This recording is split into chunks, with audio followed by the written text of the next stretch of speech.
할렐루야.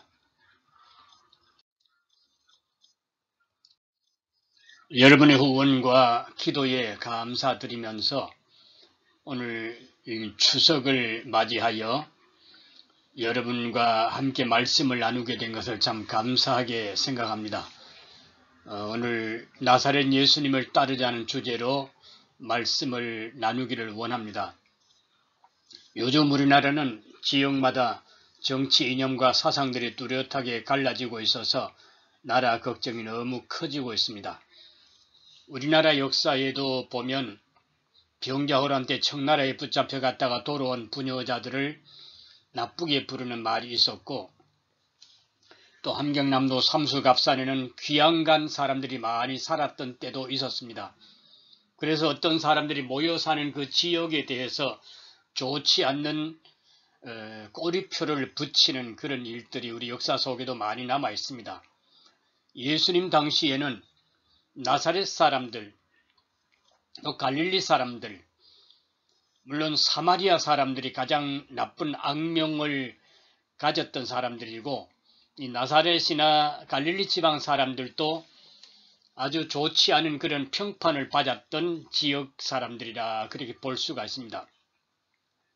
분명히 갈릴리 지방 나사렛 사람들의 조상은 가난하고 힘들게 살아가는 화전민들 같이 완전히 시골뚝이 취급받는 사람들이었다, 그렇게 볼 수가 있을 것입니다. 하나님의 아들로 이 땅에 구세주로 내려오신 예수님께서 왜 갈릴리 나사렛 지방에 가서 사셨는가 하는 것을 우리가 한번 생각해 보기를 원합니다. 누가복음 2장에 보면 요셉도 다윗의 집 족속이므로 갈릴리 나사렛 동네에서 유대를 향하여 베들레헴이라 하는 다윗의 동네로 그 약혼자와 함께 오적하러 올라갔다, 그렇게 기록을 하고 있습니다. 우리가 아는 대로 유다 지파는 다윗과 솔로몬의 후예들이니까 왕족들이었습니다. 그런데 왜 요셉이 예루살렘 부근의 유다 지파 지역을 떠나서 갈릴리 나사렛 골짜기에 가서 살았는지는 잘 모릅니다. 아마도 집안이 파산했기 때문에 노동력으로 농사를 지어 먹고 살 수 있는 들판이 있는 갈릴리 지역으로 조상 때에 이주했을 것이라고 보는 거지요.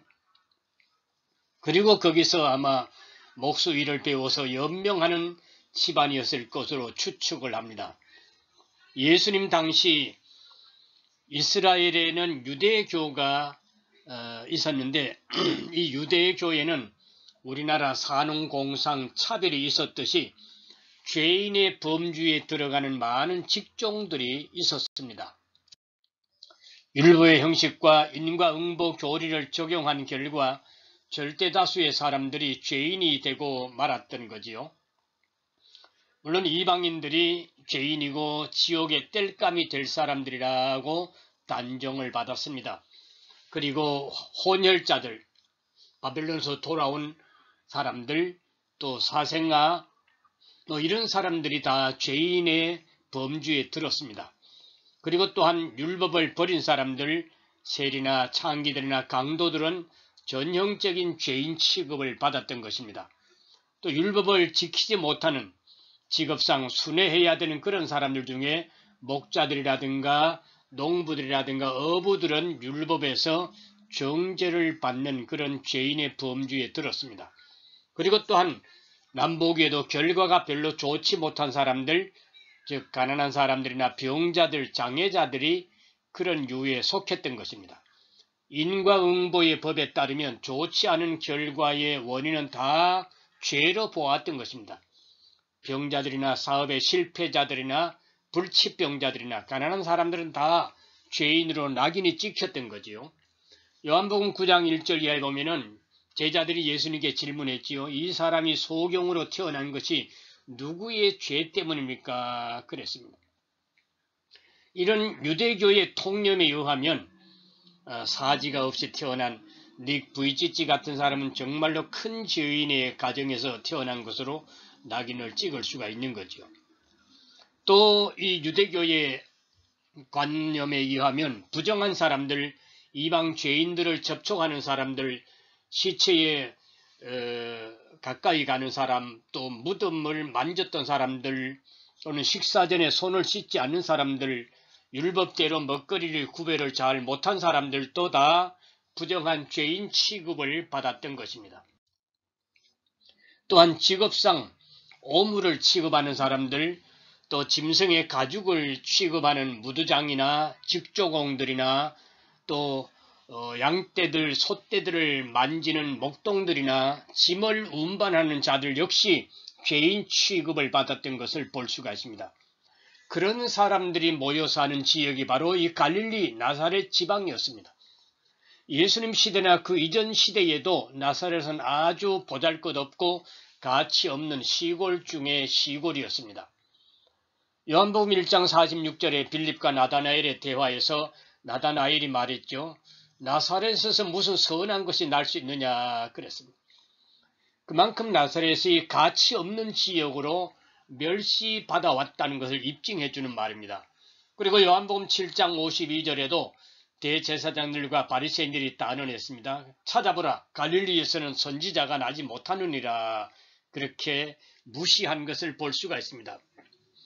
예수님을 나사렛 예수라고 부른 것은 유대인들이 예수님을 그만큼 경멸하고 낮추어 부른 대명사인 것을 알 수가 있습니다. 쉽게 말하면 나사렛 예수라는 말에는 어디서 듣지도 보지도 못한 시골뜨기 예수라는 뉘앙스가 숨어 있는 것이죠. 제자들이 한 번씩 나사렛 예수라고 표현한 것은 너희들이 천하게 여긴 시골뜨기 예수, 그분이 메시아여 하나님이 보내신 구세주라는 것을 역설하고 있는 것을 볼 수가 있어요. 한 가지 재미있는 것은 마태복음 2장 23절 오늘 본문 말씀 속에 선지자로 하신 말씀에 나사렛 사람이라 칭하리라 그렇게 말씀했는데요. 사실 구약 성경에 선지자가 나사렛 사람이라고 칭하리라 기록된 곳이 있는 곳은 이사야 11장 1절밖에 없습니다. 그런데 정작 여기 번역을 보면 나사렛이란 말이 전혀 나오지 않고 있습니다. 다만 이새의 줄기에서 한 싹이 나며 줄기가 그 뿌리에서 나와서 한 가지가 결실할 것이다. 그렇게 설명을 하고 있습니다. 여기 싹이라는 말은 나실이라고 그랬고 줄기라는 말은 넷제르라고 부르고 있는 것입니다. 어떤 사람들은 이 부분이 잘못 표기됐다고 하는데 결국 그렇지는 않고요. 히브리어 성경에서 이사야 11장 1절에 이 가지라는 단어가 넷제르라는 단어인데 이 나사렛이란 단어가 바로 넷제르라고 하는 단어에서 파생된 단어이라는 것입니다. 즉 나사렛이라는 단어의 원어가 넷제르라는 말 가지에서 나왔기 때문에 그 의미로 나사렛 사람이라고 칭한다 그렇게 번역을 했습니다. 쉽게 말해서 이새의 뿌리에서 다윗의 아버지인 이새의 뿌리에서 나오는 가늘고 볼품없는 못난 가지 넷제르가 예수님이다 그렇게 소개된 것이 이사야 11장 1절인 것입니다. 따라서 갈릴리 나사렛 사람으로 불리우신 예수님을 따르자는 말을 정리하면 이런 말이 되는 거죠. 첫째로 볼품없는 사람들의 지역을 예수님께서 크게 관심 가지시고 거기 사셨다는 뜻입니다. 열 손가락 깨물어 안 아픈 손가락이 없다는 말이 있듯이 부모님의 심정을 생각해 보면 좋을 것 같습니다. 오늘 오전에 가까이 있는 저희 남매들과 선산에 성묘를 하고 왔습니다. 어머니의 묘소 앞에서 특히 우리 남매들이 옛날 일화를 나누었는데요. 그때 저는 임종을 지키던 형님에게서 들은 어머니의 유언을 기억했습니다. 내가 죽거든 부조금을 받아서 그 중에 아무개 빚을 갚아주어라. 이렇게 어머니께서 7남매 중에 그 병약하고 빚을 가지고 있는 또 결혼도 실패한 그 딸을 위해서 부탁을 하시고 돌아가셨다는 거지요. 부모님의 마음은 여러 남매가 있다 할지라도 가장 어렵고 힘들게 살아가는 자식이 눈에 밟히는 것입니다. 우리 하나님께서 아버지의 마음을 갖고 계시고 부모의 심정을 갖고 계시기 때문에 하나님께서 특별히 관심 두시는 사람들이 바로 그런 어렵고 힘들게 멸시와 천대 속에 살아가는 사람들이라는 겁니다.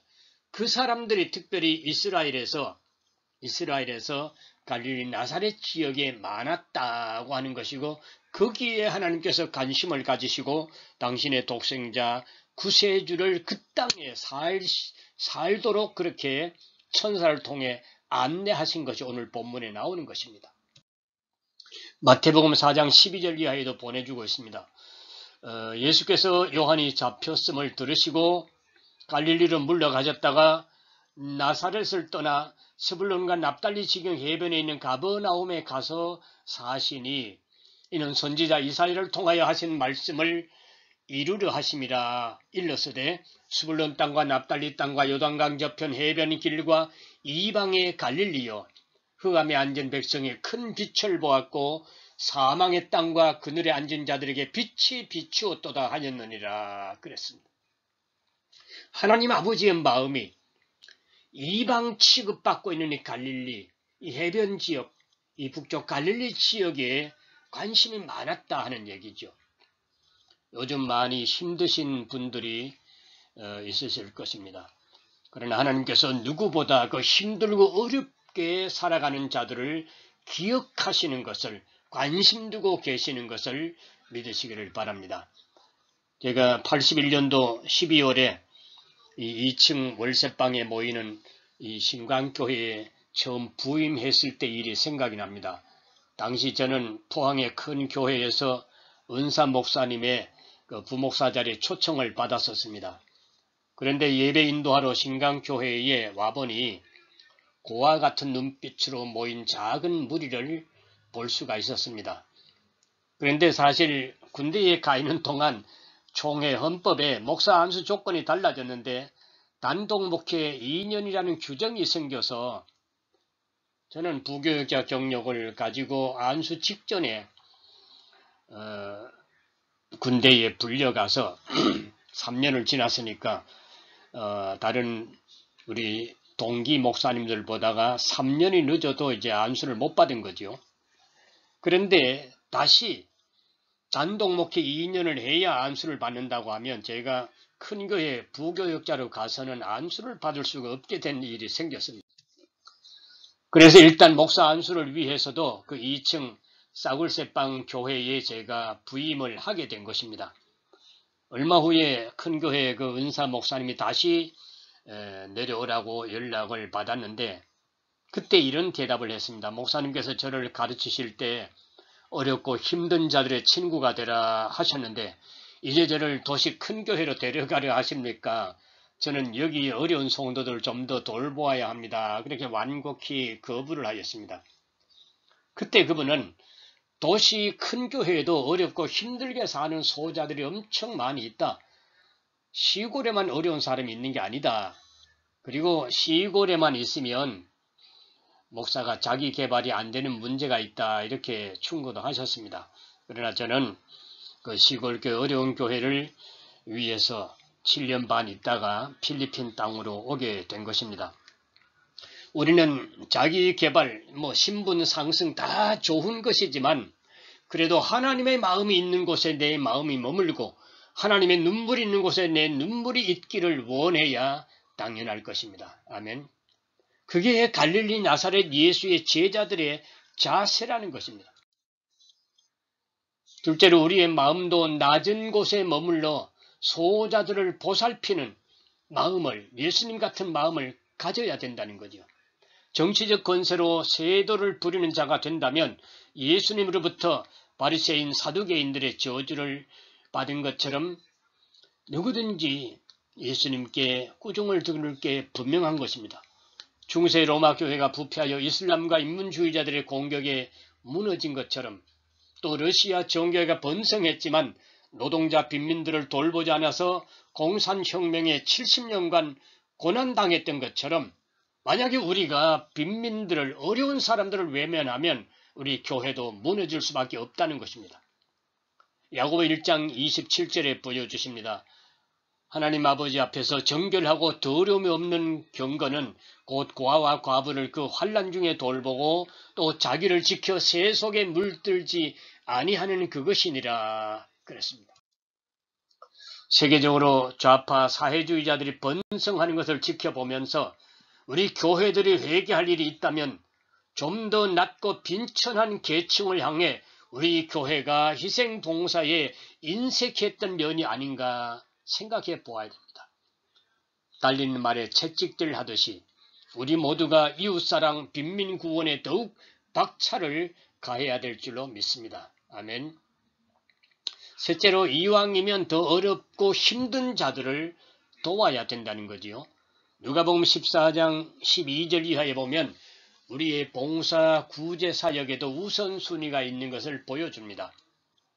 또 자기를 청한 자에게 이르시되 네가 점심이나 저녁이나 베풀거든 벗이나 형제나 친척이나 부한 이웃을 청하지 말라. 두렵건대 그 사람들이 너를 도로 청하여 네게 갚음이 될까 하노라.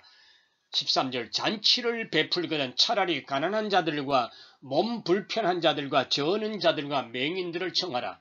그리하면 그들이 갚을 것이 없으므로 네게 복이 되리니 이는 의인들의 부활 시에 네가 갚음을 받겠음이라 하시더라. 그랬습니다. 아멘.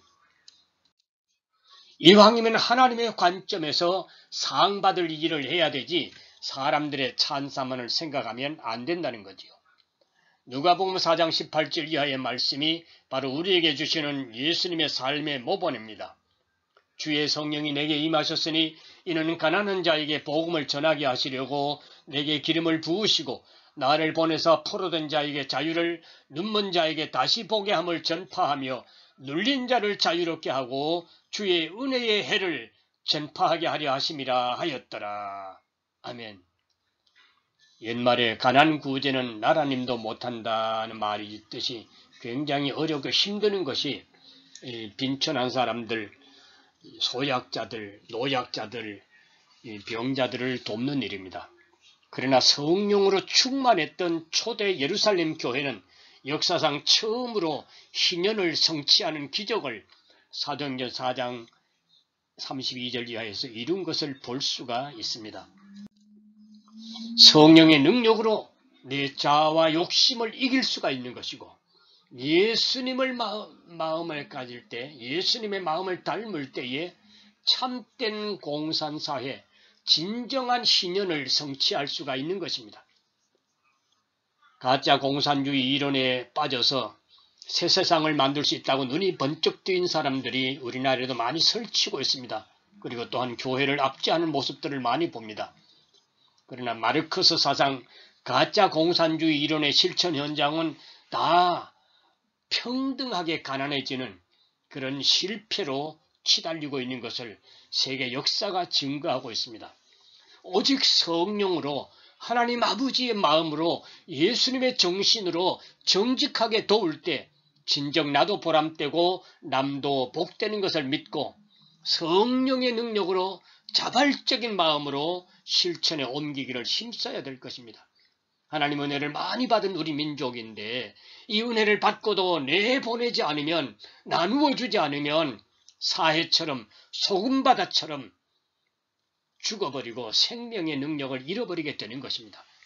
그러나 갈릴리의 정신은 갈릴리 호수가 보여주는 것처럼 위에서 내려오는 요단강물을 받아서 내 혼자 누리지 않고 그것을 거기에서 농토로 나누어 주기도 하지만 또 그 물을 밑으로 내어보내서 다른 지역에까지 생명의 강물이 흘러가게 나누는 게 이 갈릴리의 정신인 것입니다. 갈릴리의 정신을 가진 이 나사렛 예수님의 정신을 우리가 정리하면 이렇습니다. 첫째로 하나님의 마음, 독생자를 이 땅에 구세주로 보내실 때 너는 그 천하고 낮은 땅 갈릴리에 가서 살아라 하신 그 하나님의 마음을 우리가 체험해야 된다는 거지요. 기도하면서 예배하면서 말씀을 묵상하면서 하나님의 마음을 체험하는 영성의 충만함이 우리에게 절대로 필요합니다. 인생 최고의 가치는 하나님을 친밀히 사랑하고 섬기는 것이고 성령으로 그분의 마음을 체득하는 것입니다. 금식과 묵상과 기도 중에 하나님을 체험할 수 있지만 빈천한 소자들이 있는 곳에 다가가서 그 낮은 곳에서 함께 계시는 하나님을 만나려는 이 통전적인 영성을 우리가 분명하게 가져야 된다는 것입니다. 둘째로는 갈릴리 나사렛 예수님을 따르려고 하면 낮고 천한 버림받은 자들에게 마음을 두고 하나님의 사랑을 나누면서 그들에게 도움을 주면서 돌보면서 살아라 하는 그런 뜻입니다. 인생 최고의 보람 중에 하나는 어렵고 힘든 사람들에게 하나님의 사랑과 복이 흘러가도록 내가 큰 복의 통로 역할을 해주는 것입니다. 그리고 셋째로는 그 사랑과 긍휼의 삶을 내 주변에만 전하고 나누는 것이 아니라 땅끝까지라도 가서 지경을 넓혀서 하나님의 사랑과 구원의 은혜가 흘러가게 내어 보내주는 생명 살리는 일에 참여하고 지경을 넓혀야 된다고 하는 것입니다. 우리가 힘들게 살아왔으니까 이제 은혜로 하나님의 사랑으로 좀 숨 돌리고 참 세계에서 10번째 또는 12번째 잘 사는 나라가 되었다면 우리보다 더 힘들고 어려운 사람들을 당연히 도와주어야 될 것입니다. 우리나라도 어렵게 살아봤으니까 이제는 다른 나라 족속들에게 하나님의 은혜를 흘러보내는 나누는 삶을 복을 전해주는 삶을 살아야 당연하다는 것입니다. 그래서 여러분의 교회가 힘쓰는 필리핀 선교에 또 정성으로 참여하고 기도해 주셨지만 계속해서 여러분들이 이런 나눔을 위해서 선교지의 지경을 넓혀가는 일을 위해서 기도해야 될 줄로 믿습니다. 특별히 이번에 여러분이 돕는 마와케 신강교회 유치원 건축 허가가 나게 되었습니다. 어릴 때부터 성경적인 가치관으로 교육하는 것은 정말로 세상을 이기게 해주는 중요한 비결인 것입니다. 여기에 더욱 여러분이 기도해 주시고 잘 참여해 주시기를 부탁을 드립니다. 이런 선교를 통하여서 어렵고 힘든 나라에 하나님의 사랑을 나누어주고 베풀어주는 이런 일들, 여기에 우리가 힘을 모을 때에 더욱 보람을 느낄 수 있고 하나님을 기쁘시게 할 수가 있는 것입니다. 이런 일들을 계속 힘써서 우리 모두가 다 하나님 마음을 기쁘시게 해드리는 또 하나님의 마음을 닮은 하나님의 복된 성도들이 되어지시기를 주의 이름으로 축원합니다. 아멘.